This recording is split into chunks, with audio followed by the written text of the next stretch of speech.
Hello friends, नमस्कार। कैसे हैं आप सब लोग। एक बार फिर से एसएससी जीके जीएसवाई मैंने क्लासेस में आपका स्वागत है। तो आज करेंगे हम आज़ादी के आसपास के कुछ महत्वपूर्ण क्वेश्चन। तो आइए स्टार्ट करते हैं फर्स्ट क्वेश्चन से। फर्स्ट क्वेश्चन है, भारत के विभाजन का बालकन प्लान उपस्था लॉर्ड माउंटबेटन के मस्तिष्क का किस भारतीय राष्ट्रवादी नेता ने जर्मनी और ब्रिटेन के बीच युद्ध को ऐसे ईश्वर प्रदत्त अवसर के रूप में देखा जिसमें भारतीयों को उस स्थिति का अपने हित में लाभ उठाने का मौका मिला। सुभाष चंद्र बोस ने। किसने कहा था, मेरी पीठ पर किए जाने वाला प्रहार ब्रिटिश साम्राज्य के ताबूत में एक कील सिद्ध होगी। लाला लाजपत राय ने कहा था। किसके कारण सार्वजनिक रोज की लहर उभरी जिसके फलस्वरूप जलियांवाला बाग में ब्रिटिश द्वारा जनसंहार की घटना घटी। द रोलेट एक्ट के द्वारा। पुस्तक the story of the integration of the Indian states किसने लिखी? बीपी मेनन ने लिखी। 1932 के पूना समझौते के बाद किसका संबंध था? भारतीय दलित वर्ग का सीधा संबंध था पूना समझौते से। भारतीय स्वतंत्रता संघर्ष के दौरान किसने फ्री इंडियन लीजन नामक संगठन बनाया? सुभाष चंद्र बोस ने। वर्ष 1928 में हिंदुस्तान सोशलिस्ट रिपब्लिक एसोसिएशन की स्थापना किसने की? HSR द्वारा। दिल्ली में जलियांवाला बाग के प्रदर्शन के लिए क्यों लोग जमा हुए थे? किचलू और सतपाल के बंदी बनाए जाने के विरोध में प्रदर्शन के लिए जमा हुए थे।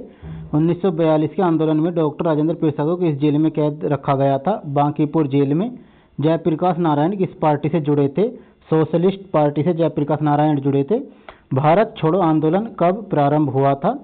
भारत छोड़ो आंदोलन 9 अगस्त 1942 को प्रारंभ हुआ था। वह व्यक्ति जिसने 4 अप्रैल 1919 को दिल्ली की जामा मस्जिद के प्रवचन मंच से हिंदू मुस्लिम एकता का भाषण दिया थे, स्वामी श्रद्धानंद थे। रोलेट एक्ट का लक्ष्य क्या था? बिना मुकदमा चलाए बंदी बनाना और मुकदमे की सुनवाई संक्षिप्त प्रक्रिया। ब्रिटिश सरकार ने महात्मा गांधी को जो उपाधि दी थी और जिसे उन्होंने असहयोग आंदोलन में वापस कर दिया था वह थी केसर हिंद की उपाधि। व्यक्तिगत सत्याग्रह में विनोबा भावे को प्रथम सत्याग्रही चुना गया था। दूसरा सत्याग्रही कौन था? जवाहरलाल नेहरू थे दूसरे सत्याग्रही। भारतीय स्वतंत्रता संग्राम के संदर्भ में कांग्रेस का हरिपुरा अधिवेशन 1938 ईस्वी एक मील का पत्थर था क्योंकि इसमें योजना आयोग की अवधारणा को प्रस्तुत किया गया था। रोलेट एक्ट पारित किया गया था राष्ट्रवादी और क्रांतिकारी क्रियाकलापों में कमी लाने के लिए। सरदार वल्लभ भाई पटेल के नेतृत्व में शुरू हुई बारदोली सत्याग्रह की मुख्य मांग क्या थी? नई बढ़ी हुई लगान दर की वापसी। भारत के लिए एक डोमिनियन स्टेट कॉन्स्टिट्यूशन के प्रारूपण का प्रथम प्रयास किसकी प्रतिक्रिया में किया गया था? मॉन्टेग्यू चैम्सफोर्ड सुधार की प्रक्रिया में किया गया था। कौन सा गोलमेज सम्मेलन 1932 में हुआ था? तीसरा गोलमेज सम्मेलन 1932 में हुआ था। गांधी जी ने दांडी समुद्र तट पर नमक कानून का उल्लंघन किया था 12 मार्च 1930 को। इंडियन डिवाइडेड पुस्तक के लेखक थे doctor Rajendra Prasad. Indian divided पुस्तक के लेखक थे। किसने सभी तीनों गोलमेज सम्मेलन में भाग लिया था? BR अम्बेडकर ने तीनों गोलमेज सम्मेलन में भाग लिया था। मैं एक समतावादी और गणतंत्रवादी हूँ और मुझे राजाओं और राजकुमारों में विश्वास नहीं है, यह वक्तव्य संबंधित है जवाहरलाल नेहरू से। गांधी जी दक्षिण अफ्रीका में कितने वर्ष रहे थे? 21 वर्ष गांधी जी दक्षिण अफ्रीका में रहे थे। भारतीय राष्ट्रीय कांग्रेस के 1924 के अधिवेशन में महात्मा गांधी द्वारा मात्र एक बार अध्यक्षता की गई। यह अधिवेशन कहाँ हुआ था? बेलगांव में। कौन क्रिप्स मिशन के साथ कांग्रेस के आधिकारिक वार्ताकार थे? पंडित जवाहरलाल नेहरू एवं मौलाना अबुल कलाम आजाद। वे राष्ट्रीय नेता कौन थे जो 1925 में सेंट्रल लेजिस्लेटिव असेंबली के अध्यक्ष निर्वाचित हुए थे? विट्ठल भाई पटेल। फ्रेंड्स, वीडियो को अपने दोस्तों को शेयर कर दें और चैनल को सब्सक्राइब कर दें ताकि आने वाले वीडियोस आपको मिलते रहें, और वीडियो को लाइक भी कर दें। गोद प्रथा पर प्रतिबंध लगाने वाला प्रथम गवर्नर जनरल कौन था? लॉर्ड डलहौजी। आनंद मठ के लेखक कौन थे? बंकिम चंद्र चटर्जी।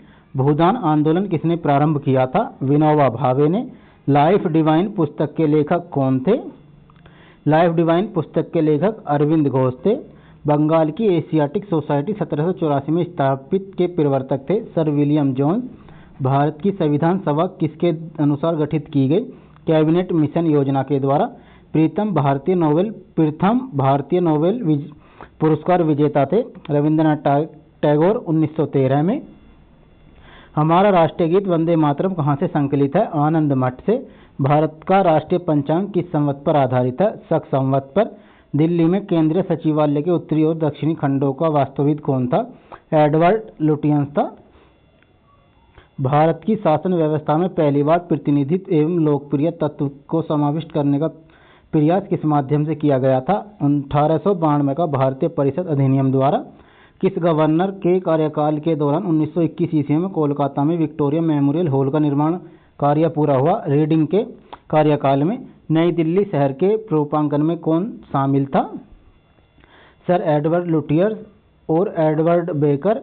एफ.एस. ग्राउसे से और एगक शामिल थे। 1898 ईस्वी में बनारस में सेंट्रल हिंदू कॉलेज स्थापित किया था, जो बाद में बनारस हिंदू विश्वविद्यालय का केंद्र बन गया। एनी बेसेंट ने। भारत के राष्ट्रीय ध्वज का डिजाइन किसने तैयार किया था? मैडम भीकाजी कामा ने तैयार किया था। देवदास उपन्यास के रचनाकार हैं शरद चंद्र चट्टोपाध्याय। देवदास उपन्यास के रचनाकार हैं। चित्रा उपन्यास किसके द्वारा लिखा गया था? रविंद्रनाथ टैगोर द्वारा चित्रा उपन्यास लिखा गया था। क्षुधित पाषाण के रचयिता कौन है? रविंद्रनाथ टैगोर क्षुधित पाषाण के रचयिता हैं।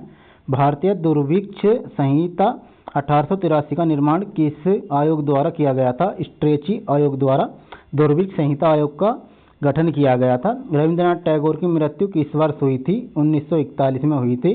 किसने कहा था आज़ादी हमारी पहुंच के अंतर्गत है, हमें इसे कसकर पकड़ना चाहिए? महात्मा गांधी ने। किसे पहले अध्यक्ष ने औपचारिक विंग त्यागकर गांधी टोपी पहनकर सदन के साथ की थी? जीवी मावलंकर ने की थी। राजनीतिक स्वतंत्रता राष्ट्रीय की जीवन श्वास है, कहा था अरविंद घोष ने। ब्रिटिश हाउस ऑफ आम का चुनाव किस भारतीय ने लड़ा था? वे थे W.C. बनर्जी। केरल में प्रथम साम्यवादी राज्य सरकार गठन किया गया था, 1957 में किया गया था। भारत के किस प्रांत में सर्वप्रथम साम्यवादी सरकार की स्थापना हुई थी? केरल में। स्वाधीन भारत की प्रथम औद्योगिक नीति जिस वर्ष घोषित की गई वह था 1948 में। भारत में अप्रत्यक्ष निर्वाचन की प्रथा किस वर्ष में आरंभ की गई? 1892 में अप्रत्यक्ष निर्वाचन की प्रथा प्रारंभ की गई। ब्रिटिश संसद के सदस्य के रूप में चुने जाने वाले प्रथम भारतीय थे दादा भाई नौरोजी प्रथम भारतीय थे। कस्तूरबा गांधी की समाधि स्थल है आगा खां महल पुणे परिसर में। वर्ष 1929 में जारी किए गए दीपावली घोषणा पत्र का संबंध था डोमिनियन स्टेट से संबंध था दीपावली घोषणा पत्र का। 19 देवबंद के उस विद्वान का नाम बताएं जिसने स्वतंत्रता आंदोलन में महत्वपूर्ण भूमिका निभाई? अबुल कलाम आजाद ने। बंगाल दुर्भिक्ष का वर्ष जिसमें लाखों लोग दिव्यांग हुए थे क्या था? 1943 में। 15 अगस्त 1947 के बाद भारत का कौन सा भाग पुर्तगाल के अधीन बना रहा? गोवा पुर्तगाल के अधीन बना रहा। गोवा पुर्तगाल से 1961 में आज़ाद हुआ था। प्रेम पच्चीसी के रचनाकार हैं मुंशी प्रेमचंद। विश्व इतिहास की झलक के रचयिता हैं जवाहरलाल नेहरू। 27 दिसंबर 1911 में पहली बार जनगण मन कहाँ पर गाया गया था? कोलकाता में। जनगण मन 1911 में सर्वप्रथम गाया गया था। भारत में पहला समाचार पत्र किसने शुरू किया था? जेम्स हिक्की ने प्रथम समाचार पत्र शुरू किया था। द व्हील्स ऑफ हिस्ट्री नामक पुस्तक के लेखक कौन है? राम मनोहर लोहिया हैं। पोस्ट ऑफिस के लेखक कौन है? रविंद्रनाथ टैगोर पोस्ट ऑफिस के लेखक हैं। किसे इस्पात का चौकठा की संज्ञा दी गई है? भारतीय नागरिक सेवा को इस्पात की चौकठा की संज्ञा दी गई है। गोदान किसकी रचना है? मुंशी प्रेमचंद की रचना है गोदान। भारत भारती के रचनाकार हैं मैथिली शरण गुप्त। सैडलर आयोग का संबंध किससे था? सैडलर आयोग का संबंध शिक्षा से था। ब्रिटिश ने भारत में प्रांतीय स्वायत्तता कब से लागू कर दी थी? भारत सरकार अधिनियम 1935 से। खिलाफत आंदोलन का आरंभ किया गया था अली बंधुओं ने। भारत में सिविल सेवाओं का सूत्रपात किसने किया था? लॉर्ड कॉर्नवालिस ने सिविल सेवाओं का सूत्रपात किया था। भारत में अमृत बाजार पत्रिका की स्थापना की थी शिशिर कुमार घोष ने। झंडा गीत किसने लिखा था? श्यामलाल गुप्त पार्षद ने। नागरिक सेवाओं के लिए प्रतियोगी परीक्षा प्रणाली को सिद्धांत है स्वीकार किया था 1853 में। किस अधिनियम के तहत लॉर्ड कॉर्नवालिस को अपनी काउंसिल के फैसलों को रद्द करने का अधिकार मिला था? 1786 का एक्ट। उपन्यास दुर्गेश नंदिनी के लेखक हैं बंकिम चंद्र चटर्जी। भारतीय राजनीति में 1974 के बाद किसी महिला ने सर्वाधिक योगदान दिया था? अरुणा आसफ अली ने सर्वाधिक योगदान दिया था 1974 के बाद। वंदे मातरम गीत लिखा गया है बंकिम चंद्र चटर्जी के द्वारा। किस वर्ष उड़ीसा बिहार से पृथक हुआ था? 1936 में पृथक हुआ था। 1878 का वर्नाक्युलर प्रेस एक्ट किसने रद्द किया था? लॉर्ड रिपन ने। अमेरिका में फ्री हिंदुस्तान अखबार किसने शुरू किया था? तारकनाथ दास ने फ्री हिंदुस्तान अखबार शुरू किया था अमेरिका में। इंडियन अनरेस्ट का लेखक कौन है? वैलेंटाइन सिरोल। स्वदेशी वाहिनी के संस्थापक हैं दे के रामकिशन पिल्ले। हंटर कमीशन की रिपोर्ट में किसके विकास पर विशेष जोर दिया गया है? प्राथमिक शिक्षा पर हंटर कमीशन की रिपोर्ट में सर्वाधिक जोर दिया गया है। किस एक्ट के द्वारा भारत के गवर्नर जनरल को अध्यादेश जारी करने की शक्ति प्रदान की गई है? इंडियन काउंसिल एक्ट 1881 द्वारा। किसने सर्वप्रथम प्रेस सेंसरशिप लागू की थी? वेलेज अली ने। कौन भारत में मुसलमान की उच्च शिक्षा के लिए पथ प्रदर्शक बने? सर सैयद अहमद का मुसलमानों की शिक्षा के लिए पथ प्रदर्शक बने। किसके अंतर्गत भारत में सर्वप्रथम सर्वोच्च न्यायालय की स्थापना हुई? रेगुलेटिंग एक्ट 1773 ईस्वी में। पत्रकार के कर्तव्य का निर्वहन करते हुए जेल जाने वाले प्रथम भारतीय थे बाल गंगाधर तिलक। स्वतंत्र भारत का अंतिम गवर्नर जनरल कौन था? स्वतंत्र भारत का प्रथम भारतीय गवर्नर जनरल सी राजगोपालाचारी थे। गोदान और गबन दोनों एक ही लेखक की रचनाएं हैं, उनका नाम क्या है? मुंशी प्रेमचंद। बनारस हिंदू विश्वविद्यालय BHU पुस्तक किसने लिखी? मदन मोहन मालवीय ने। Guilty man of India partition पुस्तक किसने लिखी? डॉक्टर राम मनोहर लोहिया ने। किस विद्रोह को बंकिम चंद्र चटर्जी ने अपने उपन्यास आनंदमठ में उल्लेख का प्रसिद्ध किया है? सन्यासी विद्रोह को। लेक्चरर्स फोरम कोलंबो टोलमोडा किस एक के अनुभवों पर आधारित है? स्वामी विवेकानंद के अनुभवों पर आधारित है। मांटेग चैम्सफोर्ड की रिपोर्ट आधार बनी थी। भारत सरकार अधिनियम 1919 की। 1854 की वुड विज्ञप्ति में अभिव्यक्ति की शिक्षा का लक्ष्य था। भारत के पाश्चात्य संस्कृति का विस्तार। 1942 के क्रिप्स मिशन का एक महत्वपूर्ण पहलू था। द्वितीय विश्व युद्ध के तुरंत पश्चात भारत संघ की स्थापना करना और उसे डोमिनियन पद प्रदान करना। भारत के विभाजन को टालने का अंतिम अवसर समाप्त हो गया था। कैबिनेट मिशन को स्वीकार करने के साथ ही 1935 के भारत अधिनियम द्वारा प्रस्तावित फेडरल यूनियन में राजसी प्रांतों को शामिल करने के पीछे अंग्रेजों की असली मंशा थी। राष्ट्रवादी नेता को साम्राज्यवादी विरोध सिद्धांतों को व्यर्थ करने के लिए राजाओं का इस्तेमाल करना। गोल्डन थ्रेशोल्ड नामक कविता संग्रह के रचयिता कौन है? सरोजिनी नायडू। 1935 के भारत सरकार अधिनियम की कौन सी एक विशेषता नहीं थी?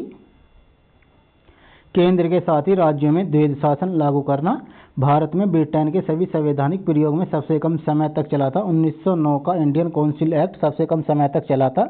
इसका प्रस्ताव मई में आया। इसमें अभी भी भारत को विभाजन मुक्त रखने की आशंका थी, जिसका ब्रिटिश प्रांतों से मिलकर बने एक संघीय राज्य का स्वरूप होना था। उपयुक्त उदाहरण का संबंध है कैबिनेट मिशन से संबंधित है।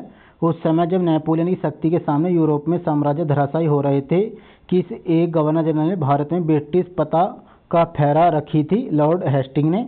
कांग्रेस के नेताओं में से कौन एक कैबिनेट मिशन योजना के पक्ष में पूरी तरह से था? सरदार पटेल पूरी तरह से थे। भारत के स्वदेशी आंदोलन के दौरान लिखा गया गीत आमार सोनार बांग्ला ने बांग्लादेश को उसकी स्वतंत्रता संग्राम में प्रोत्साहित किया और उसे बांग्लादेश ने राष्ट्रगान के रूप में अपनाया। यह गीत किसने लिखा था? रविंद्रनाथ टैगोर ने लिखा था। लॉर्ड मैकाले संबंधित है अंग्रेजी शिक्षा से। किसने सुबह आज़ादी नामक कविता लिखी थी? फैज अहमद फैज ने सुबह आज़ादी नामक कविता लिखी थी। भारत में प्रथम 3 विश्वविद्यालय कोलकाता, मद्रास, मुंबई की स्थापना किस वर्ष हुई थी? 1857 में।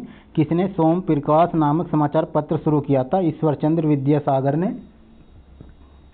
किस अधिनियम ने भारतवासियों को अपने देश के प्रशासन में कुछ हिस्सा लेना संभव बनाया? इंडियन काउंसिल एक्ट 1861 में संभव बनाया।